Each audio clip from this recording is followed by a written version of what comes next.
ہمارے ساتھ ہمارے بڑے ہی عزیز مہمان موجود ہیں۔ مہمان کیا میں کہوں گی، اب تو ہمارے گھرانے کا حصہ بن چکے ہیں۔ ہم نے ریکویسٹ کی تھی کہ روزانہ کی بنیاد پر ہمارے ساتھ رہا کریں، تو ہماری ریکویسٹ جو ہے انہوں نے مان لی ہے۔ آج بھی ہمارے ساتھ ہیں سید سرفراز شاہ صاحب، ان کو خوش آمدید کہوں گی کہ شاہ صاحب، ایک بچے کا بچپن بڑا ایک ضروری مرحلہ ہوتا ہے، اس میں بعض اوقات والدین توجہ نہیں دے پاتے، پہلے والدین دیتے تھے۔ جب آپ چھوٹے تھے، آپ کے والد نے، والدہ نے کیا کیا آپ کو سکھایا اور کیا کیا آپ نے آبزرو کیا اس عمر میں؟ اصل میں ہمارا سارا براٹ اپ ان اے وے والدہ صاحبہ کے ہاتھوں میں ہوا ہے۔ اچھا۔ میرے والد صاحب کا تعلق فوج سے تھا، تو وہ ان کی پوسٹنگز ہوتی رہتی تھی، لیکن انہوں نے ایک کمال درجے کی قربانی کی کہ ہماری ایجوکیشن کے سلسلے میں، کہ ہمارا ایجوکیشن کا سلسلہ ڈسٹرب نہ ہو، ہمیں لاہور ہی میں رکھا، خود اکیلے زندگی گزارتے رہے ہیں۔ کبھی ڈھاکہ چلے گئے، کبھی راولپنڈی چلے گئے، کبھی کہیں کبھی کہیں۔ تو ذمہ داری ہماری اپنے والدہ ہی پر رہی۔ والدہ صاحبہ جیسے سنتے ہیں ان کے بارے میں کہ وہ بڑی چھوٹی عمر سے نیکی کی طرف چلی گئی تھی، اور میں نے اپنی ہوش میں انہیں کبھی تہجد قضا کرتے نہیں دیکھا۔ ماشاءاللہ ماشاءاللہ۔ والد بے پناہ محبت کرنے والے باپ تھے، لیکن سخت گیر۔ والدہ صاحبہ کا ایک کمال ہم نے دیکھا کہ تعلیم تو ان کی واجبی سی تھی، صحیح، لیکن شاید ہیومن سائیکالوجی سے واقف تھیں یا کیا تھا، ماسوائے جو مینرز اینڈ ایٹیکیٹس ہیں انہیں کبھی نصیحت کرتے نہیں دیکھا۔ وہ نصیحت بھی نہیں ہوتی تھی، کریکشن ہوتی تھی رادر۔ زبردست۔ تو باقی چیزیں انہوں نے پریکٹیکل ڈیمونسٹریشن دی ہے اپنی اولاد کو، اور وہ یہ تھی کہ جب ہوش سنبھالا ہم نے والدہ کو تہجد کی نماز ریگولرلی پڑھتے دیکھا، قرآن پاک کی تلاوت کرتے دیکھا، 5 وقت نماز وقت پر ادا کرتے دیکھا۔ تو وہ بچے کی ایک ویکنس ہے، ہم غلط سمجھتے ہیں کہ بچے کو جب تک کہ بتایا نہیں جائے گا، اس کو ایڈوائز نہیں کیا جائے گا، بچہ سیکھے گا نہیں۔ یہ غلط ہے۔ بچہ سیکھتا ہے آبزرویشن سے۔ درست درست۔ ہم زبان سے اسے جو کچھ بھی چاہے کہہ لیں، لیکن جو کچھ وہ آبزرو کر رہا ہے وہ اسے ایبزارب کرتا ہے، اور ساری عمر پھر اسی پر عمل کرتا رہتا ہے۔ بے شک۔ تو والدہ کو ہم نے اسی راہ پہ دیکھا، اور والدہ کہ یہاں ایک چیز ہم نے دیکھی کہ ایک معاملے میں وہ آخری سانس تک بہت اسٹرکٹ تھیں۔ وہ یہ تھا کہ ایک تو انہیں جھوٹ نہیں کبھی انہوں نے بولا۔ اچھا جی۔ دوسرا، اگر جب میری شادی ہو گئی، میرے بچے تھے جی، تو کسی بچے نے ان کے پاس کوئی چیز رکھوا دی، ہم پر تو پابندی تھی، ہم امی کے علاوہ کچھ کہہ نہیں سکتے تھے۔ اچھا۔ چڑھتی تھی بہت، صرف امی۔ لیکن بچے جو ہیں میرے بچے، ان کو یہ آزادی حاصل ہو گئی کہ وہ ان کو اماں کہہ لیتے تھے۔ زبردست۔ وہ اگر انہوں نے کہہ دیا کہ اماں یہ چیز رکھ لیں میری، تو میں ہی لے لوں گا آپ سے۔ تو میں بھی اگر کہوں، ضد بھی کروں کہ یہ مجھے دے دیں، کہ نہیں یہ میرے پاس امانت ہے، میں نہیں دے سکتا۔ واہ واہ واہ۔ تو میں نے انہیں یہ چیزیں آہستہ آہستہ ہمارے ذہن پہ امپرنٹ ہوتی گئیں، جو کچھ دیکھتے رہے۔ لیکن کچھ معاملات میں، جیسے میں نے کہا کہ جو سوشل لائف تھی، اس میں جو طور طریقے تھے اس کے بارے میں بڑی اسٹرکٹ تھیں۔ اچھا۔ اور جب ضرورت پڑتی تھی تو وہ فزیکل اس سے مار سے نہیں. اچھا مار پیٹ بھی ہوتی تھی آپ کے ساتھ. اچھا یہ باتیں کسی کو معلوم نہیں ہوں گی, بڑی انٹرسٹنگ باتیں آج بتا رہے ہیں شاہ صاحب. وہ میں نے والدہ کی چپلیں کافی کھائی ہیں. یہ بھی خوش قسمتی گردانی جاتی ہے. بے شک بے شک, یہ تو انسان کو بڑی دیر میں احساس ہوتا ہے اس بات کا, لیکن حقیقت یہ ہے کہ ماں باپ کی جو مار ہے وہ بھی ایک طرح سے اللہ کی رحمت ہی ہے. صحیح بات ہے. وہ انسان کو سیدھے راستے پہ رکھنے میں کافی ہے. تو بچپن تو یوں ہی اسی طرح گزر گیا ہے. اور اپنی ذات کے بارے میں کیا کہا جا سکتا ہے, تو اس لیے کہ جیسے میں نے آپ سے پہلے عرض کیا تھا کہ انفارچونیٹلی میری ذات میں کوئی ایسی چیز نہیں جس کو بیان کیا جا سکے. تعلیم سے ویسے آپ انتہائی کسرے نفسی سے کام لے رہے ہیں. تعلیم سے ویسے بے بہرا رہ گیا, کسی مقام پر پہنچ نہیں سکا, تو ایسی زندگی گزر گئی ہے لڑکتے لڑکتے. یہ دیکھیں کہ کتنی بردباری کا مظاہرہ کر رہے ہیں, کتنا ٹھہراؤ ہے. یہ سوال بھی آیا شاہ صاحب آپ کے لیے کہ آپ کو دیکھتے ہوئے یہ احساس ہوتا ہے کہ آپ کی زندگی میں, آپ کی شخصیت میں بہت ٹھہراؤ ہے. تو کوئی پوچھنا چاہ رہے ہیں کہ ہم تو روزہ رکھ کے بڑے بے صبرے ہو جاتے ہیں, زندگی میں ٹھہراؤ ختم ہو جاتا ہے, تو کیسے برقرار رکھا جائے اس ٹھہراؤ کو؟ بہت ایک آسان سا ہمارے پاس حل ہے اس کا, اور وہ حل یہ ہے کہ اگر جب ہم بہکتے ہیں تو اگر یہ یاد کر لیں کہ میں جس ہستی صلی اللہ علیہ وسلم کا امتی ہوں, آپ صلی اللہ علیہ وسلم نے فرمایا کہ روزے میں غصہ نہیں کرنا, تو صرف آپ صلی اللہ علیہ وسلم کے نام مبارک کی برکت سے غصہ ٹھنڈا ہو جائے گا. اگر ہم قابو سے باہر ہونے لگیں تو ہم یہ یاد کر لیں کہ میں نے روزہ رکھا ہے, اور اس روزے میں مجھے معمول سے بڑھ کر بردباری کا مظاہرہ کرنا ہے, تو انسان ٹل جائے گا. یہ میرا ذاتی تجربہ بھی ہے, جن لوگوں کو بتایا انہوں نے کیا تو اس کا فائدہ ہی ملا ہے. تو یہ صرف اپنے آپ کو, جس کو ہم انگریزی میں کہتے ہیں سیلف سجیسشن کی بات ہے, کہ اگر اپنے آپ کو ہم یہ سمجھا لیں. بالکل ٹھیک ہے. آپ کو غصہ آیا کرتا تھا یا آتا ہے؟ غصہ آتا رہا ہے.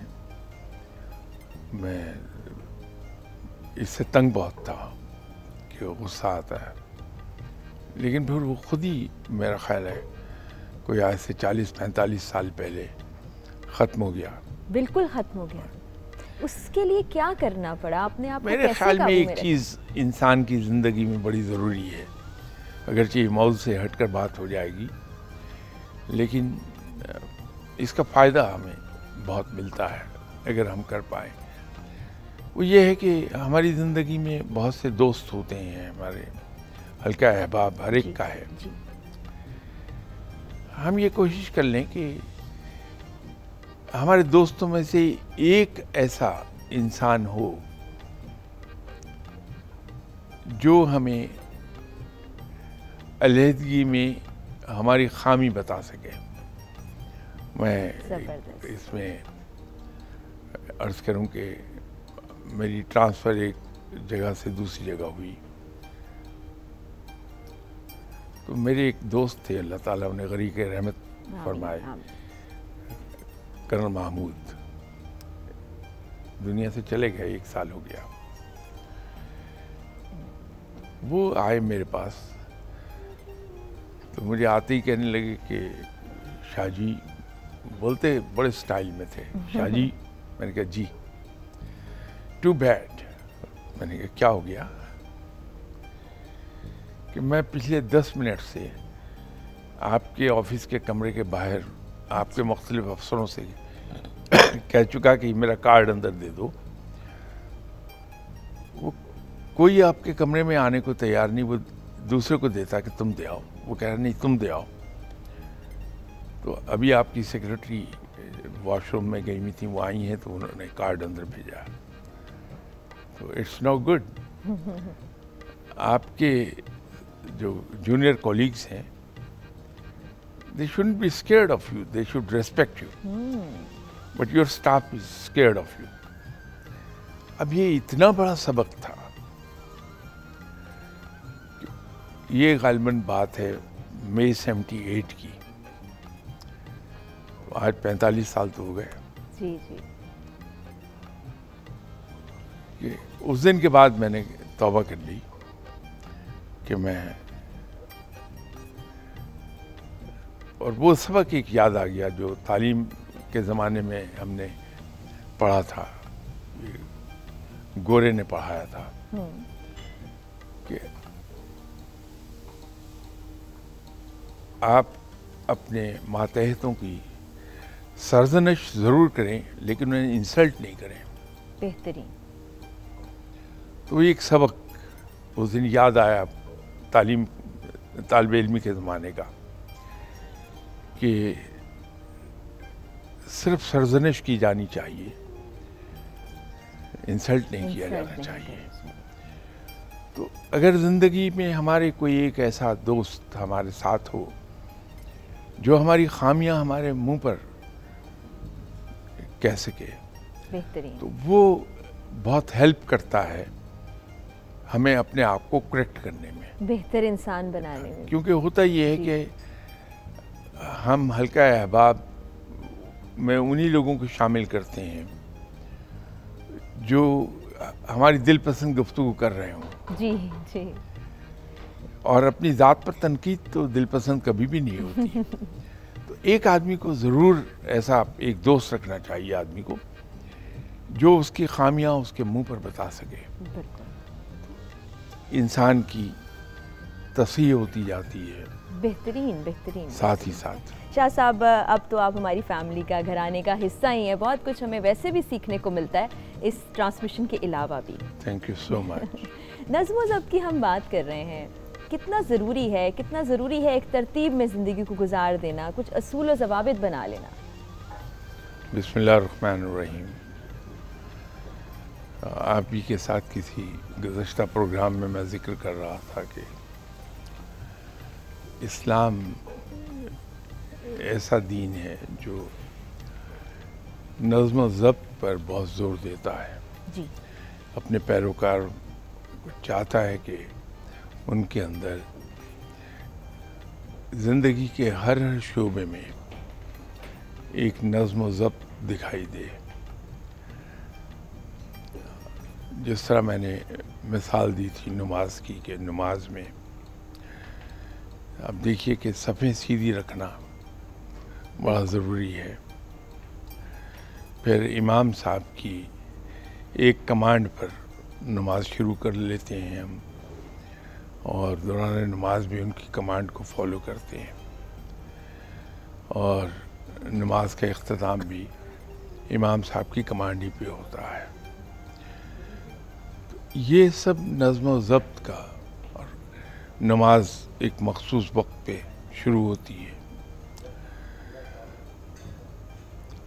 وہ وقت کی پابندی ہمیں سکھا دیتی ہے۔ جیسے میں نے ذکر کیا تھا کہ اسلام میں جتنی بھی عبادات ہیں، کسی کو ہم اگر انالائز کریں گے تو پتہ یہ چلے گا کہ اس کے اندر ڈسپلن بے پناہ ہے۔ اب روزہ ہے، روزہ انسان کو سیلف کنٹرول بے شک بہت سکھاتا ہے۔ بے شک، ایک مخصوص وقت تک آپ کو کھانے کی اجازت ہے، اس وقت پر تمام اس ملک میں بسنے والے مسلمان کھانا ترک کر دیتے ہیں۔ پھر تمام دن باوجود موسم کی شدت کے، سخت محنت کے،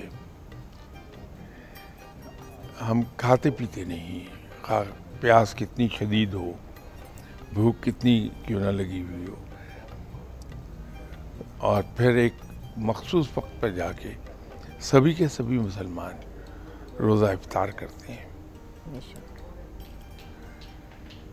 اب یہ انسان کی ڈسپلن کی اور نفس پر کنٹرول کی، خواہشات کو مار دینے کی تربیت ایسی ہے جو